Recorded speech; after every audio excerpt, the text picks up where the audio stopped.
बिस्मिल्लाहिर्रहमानिर्रहीम। Review exercise 4 question number 6। Book है pure mathematics 2 and 3 और ये ए लेवल की बुक है। हम क्वेश्चन नंबर 6 डिस्कस और सॉल्व करेंगे। क्वेश्चन नंबर 6 है हमारे पास, the equation of a curve is y cube plus 4xy is equal to 16। पहला पार्ट हमने show that dy by D x is equal to -4y divided by 3y square plus 4x। दूसरे part में हमने show करना है the curve has no stationary points. Stationary points वो point होते हैं जहाँ पे ग्रेडियंट जो होता है वो ज़ीरो होता है। और नंबर 3 है find the coordinates of the point on the curve where tangent is parallel to the Y axis. यहाँ वाई एक्सिस है, तो हम स्टार्ट करते हैं। हमारे पास कर्व दी गई है y cube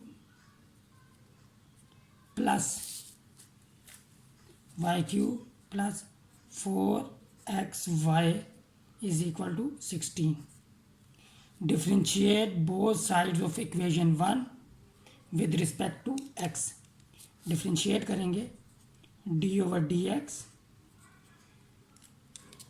Y cube plus 4xy is equal to d over D x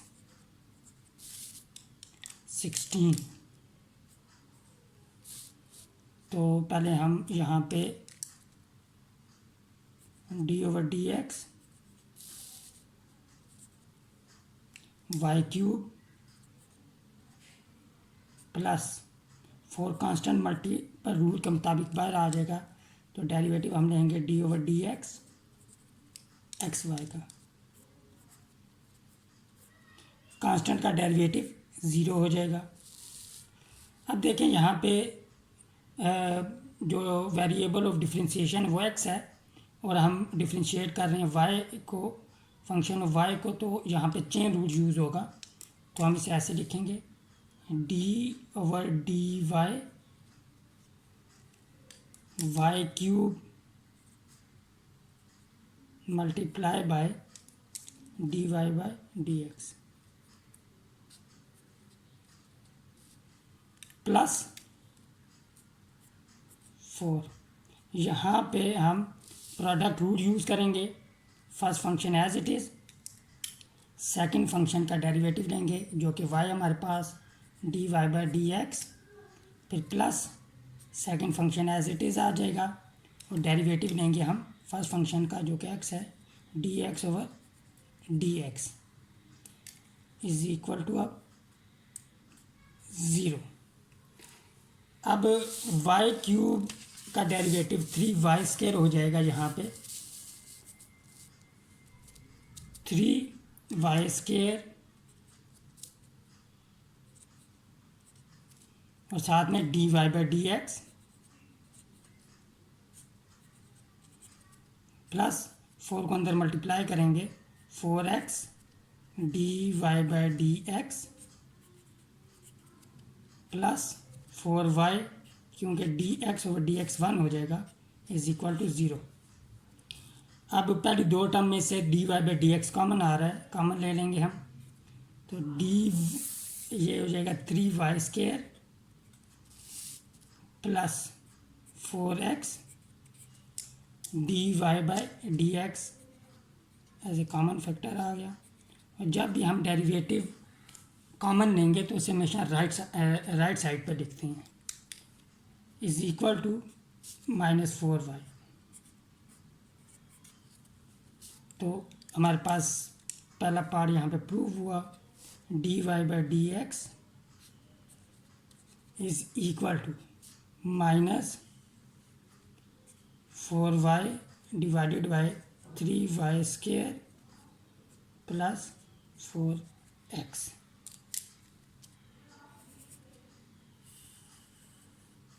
अब हम सेकंड पार्ट में हमने बताना है कि कर्व का कोई स्टेशनरी पॉइंट नहीं है, तो स्टेशनरी पॉइंट के लिए हम पुट करेंगे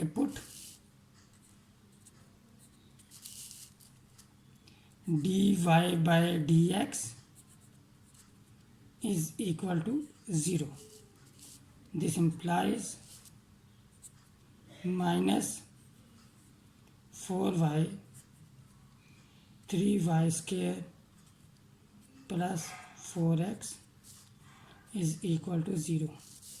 This implies 4y is equal to 0. क्योंकि अगर कोई फ्रैक्शन ज़ीरो है, ज़ीरो के इक्वल है, तो डिनोमिनेटर कभी भी ज़ीरो के इक्वल नहीं हो सकता.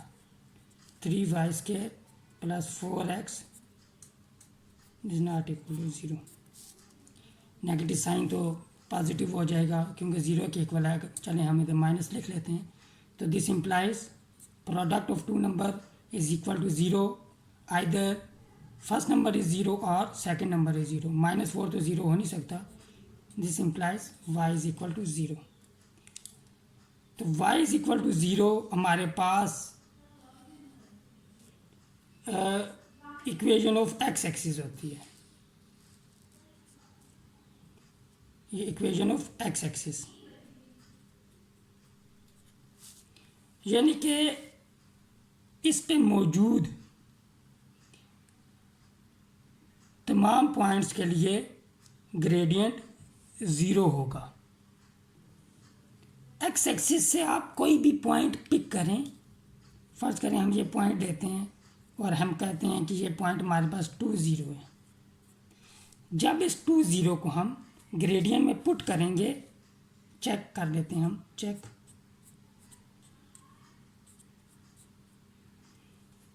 2 0 इसमें पुट करेंगे तो ग्रेडियंट 0 होना चाहिए. देखें dy/dx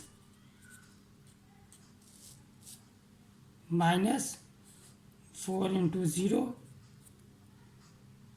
3 × 0 स्क्वायर प्लस 4 × 2. अब -0 / 8 हो जाएगा विच इज़ इक्वल टू 0. तो x एक्सिस से आप कोई भी पॉइंट पिक करें और ग्रेडियंट में पुट करें तो वो ग्रेडियंट 0 आएगा हमारे पास. तो अगर ये जो लाइन है ये स्टेशनरी पॉइंट्स को रिप्रेजेंट कर रही है तो क्या कहते हैं, अगर ये पॉइंट ग्रेडियंट को 0 कर रहा है तो वो स्टेशनरी पॉइंट हमारी कर्व के ऊपर भी लाई करना चाहिए. मसलन अगर हमारे पास ये कर्व है कोई, तो स्टेशनरी पॉइंट वो पॉइंट होता है जहाँ पे टेंजेंट जो होती है वो पैरेलल टू एक्स एक्सिस होती है, यानी कि ग्रेडियंट 0 होता है. तो ये पॉइंट कर्व के ऊपर भी लाई करता है. एक्स इज इक्वल टू ए कह देते हैं इस केस में. ये कर्व के ऊपर भी लाई करता है. तो अगर ये पॉइंट ग्रेडियंट को 0 कर रहा है और अगर ये स्टेशनरी पॉइंट हो तो ये हमारी कर्व को भी सेटिस्फाई करेगा.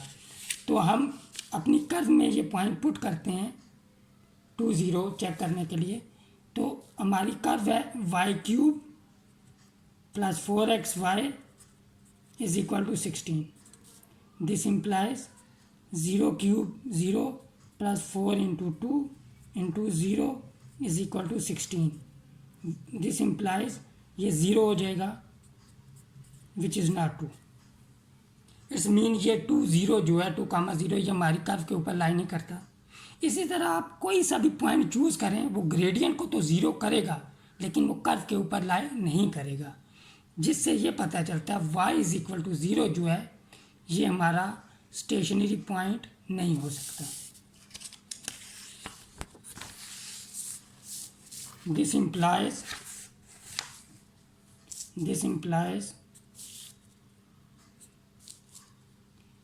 given curve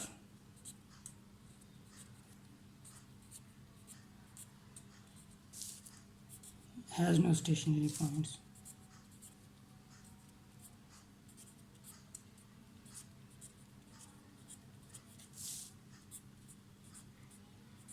और यही इसकी एक्सप्लेनेशन है.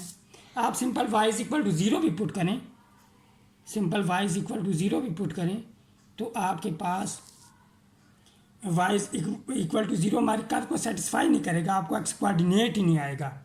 स्टेशनरी पॉइंट के लिए हमें एक्स कोऑर्डिनेट चाहिए होगा. तो y इज इक्वल टू 0 जब गिवन कर्व में पुट करेंगे तो वो पॉइंट नहीं आएगा. तो given curve has no stationary point.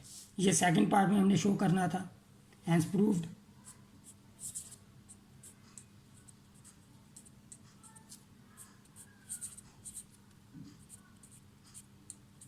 अब थर्ड पार्ट में हमने बताना है कि थर्ड पार्ट है हमारे पास कि find the coordinates of the point on the curve where tangent is parallel to y axis.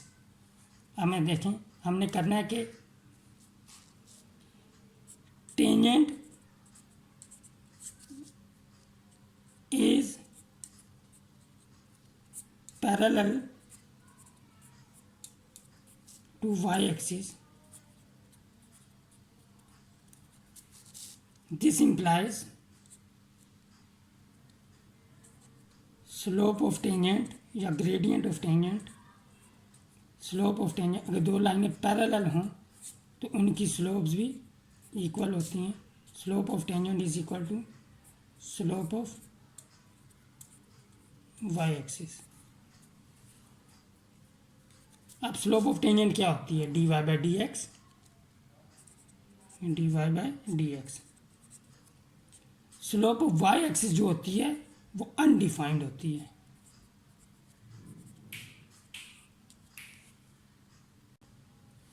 Undefined. This implies जो हमारा ग्रेडियंट आया था, ग्रेडियंट था हमारे पास -4y 3y² + 4x is equal to undefined. अब याद रखें, ये चीज़ इम्पॉर्टेंट है।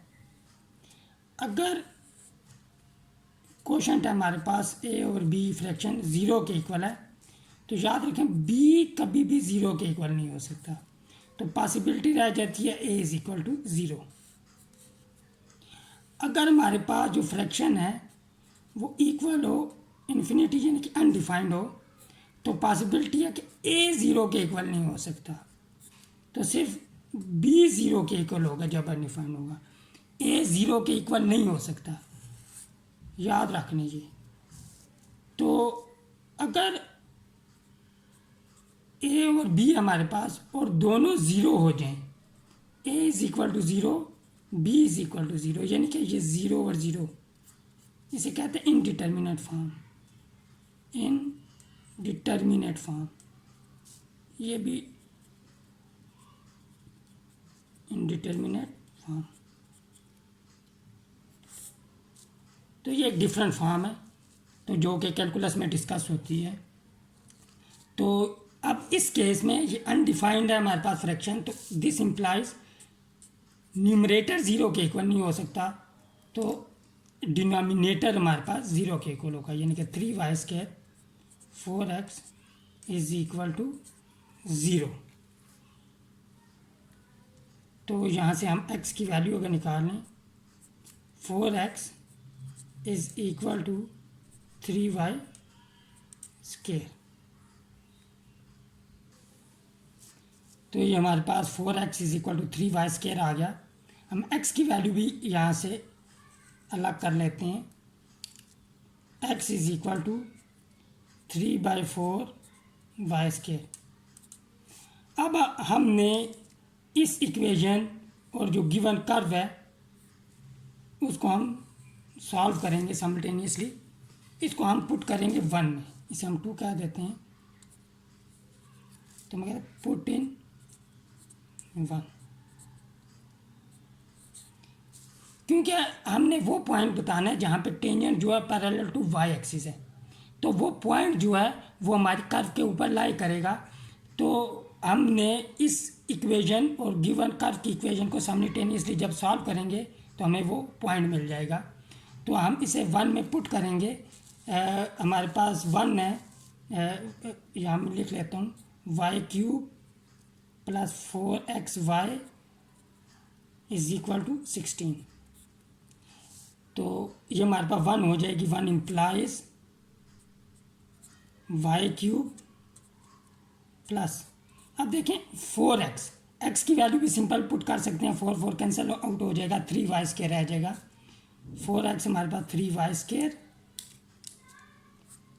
Into y is equal to 16।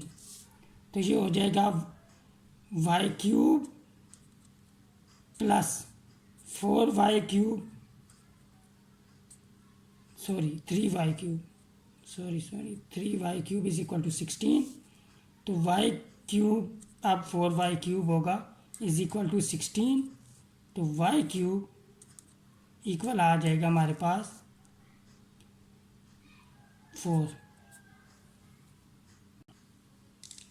Sorry यहाँ पे गलती हो गई है, अभी मैंने नोट किया कि यहाँ पे 3y स्क्वायर आएगा, तो यहाँ पे माइनस आएगा और यहाँ पे भी हमारे पास माइनस आएगा और यहाँ पे भी फिर माइनस हो जाएगा।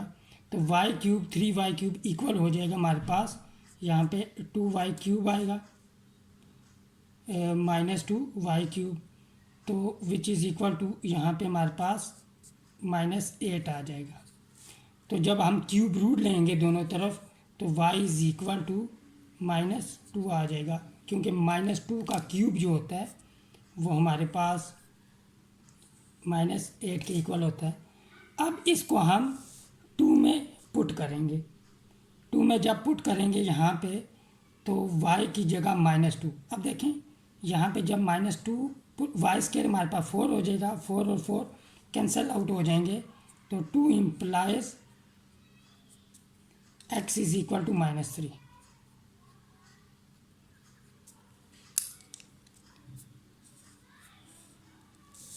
thus -3, -2 is the point where tangent is parallel to the y-axis. Tangent to the curve is parallel to the y-axis. यहाँ पे ही हमारा क्वेश्चन ख़त्म हुआ। मिलते हैं नेक्स्ट वीडियो में डिफरेंट क्वेश्चन के साथ। टिल देन टेक केयर, अल्लाह हाफिज़।